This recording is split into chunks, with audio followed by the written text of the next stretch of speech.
The world has changed so much because of this. As a millennial, I feel like I personally watched the world transition. From the days of beepers and home phones to carrying a computer in the palm of our hands. And now, with AI advancing so quickly, we may soon see a world where humanoid robots can do almost everything we do today. But through all these transitions, here is a question I keep coming back to. With all this progress, are we becoming happier? Are we becoming healthier? There was a time when many people had to spend a good part of their day fetching water from a well. Now, many of us can get clean water simply by turning on a faucet. Imagine how magical today's water supply would have seemed to them. There was a time when sending a message to a family member or friend who lived far away could take days, weeks, or even longer. Now, we can send thousands of messages instantly and talk face to face with someone living on the other side of the world. In fact, calling someone is probably one of the last things we use our phones now. We use this little magic device for almost everything.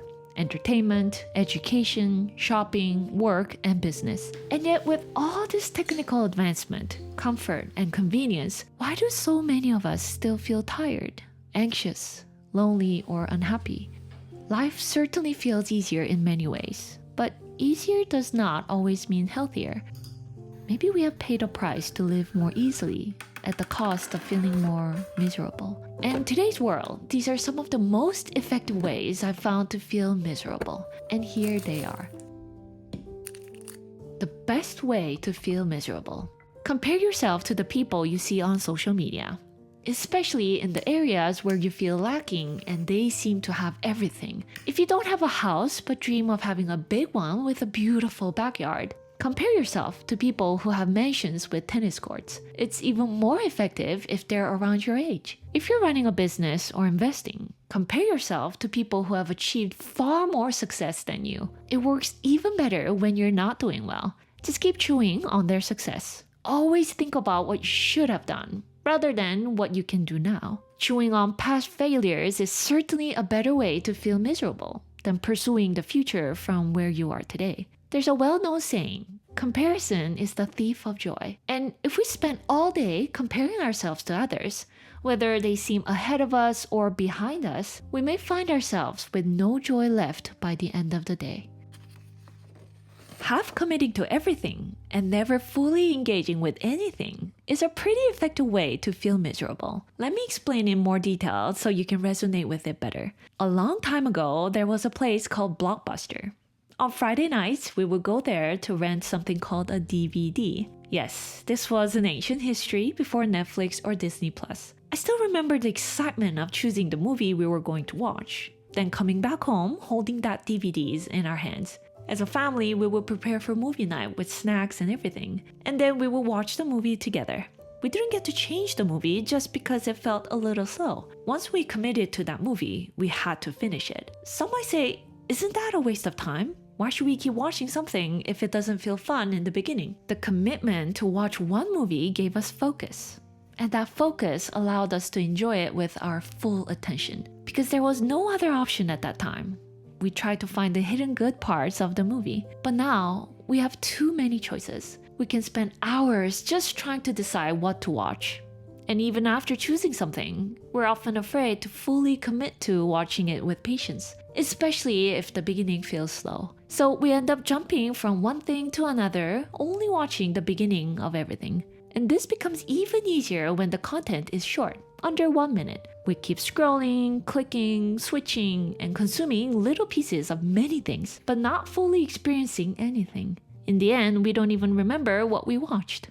And consuming thousands of 1-minute videos while doing something else, aka multitasking while scrolling, can be even more effective if your goal is to feel disorganized and anxious.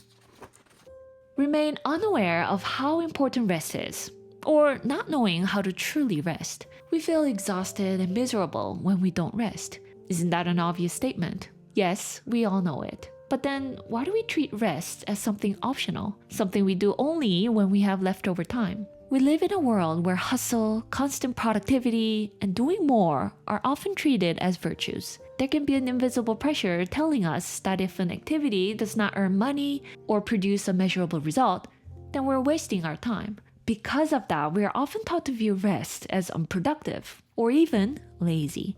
But no one would deny that a horse forced to run for weeks without rest will eventually collapse, or that a tractor without regular maintenance will one day break down. Every horse owner knows this. Every farmer knows this. And yet, when it comes to people, we often act as though this truth does not apply to us. I used to live with the constant anxiety that I had to work more and do more. Eventually, I had to sit with myself and recognize that this way of thinking would seriously harm me unless I changed how I viewed rest. Rest can take many forms. Good quality sleep is undoubtedly one of the best ways to give both our minds and bodies the rest they need. For some people, simply sitting against a wall and doing nothing can be a welcome break from doom scrolling. But for me, the first thing I did was start waking up early to give myself time to rest, spending a quiet morning while the rest of my family was still asleep. Learning calligraphy and writing letters became a form of rest for my soul. Doing something creative, preferably with your hands, can leave you feeling refreshed. Spending some time alone in the morning can also help you recharge. Having a hobby you genuinely enjoy is a gift you can give yourself, especially one that leaves you feeling refreshed and restored afterward. The form of rest you choose is up to you. It should suit your needs, personality, and lifestyle. But one thing is certain.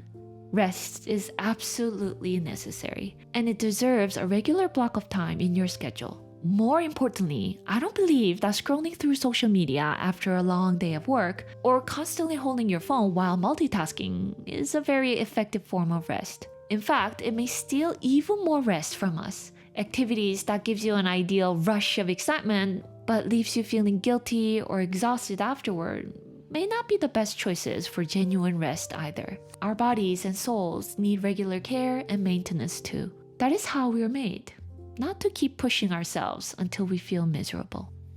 What we hold in the palm of our hands has given us so much, but at the same time, it has also taken rest away from us. I have no intention of simply blaming the phone.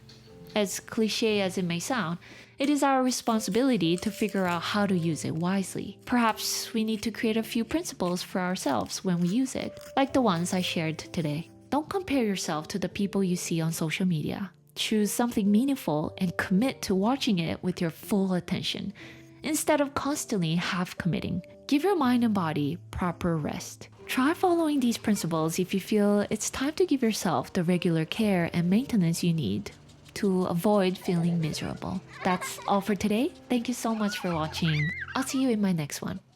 Bye!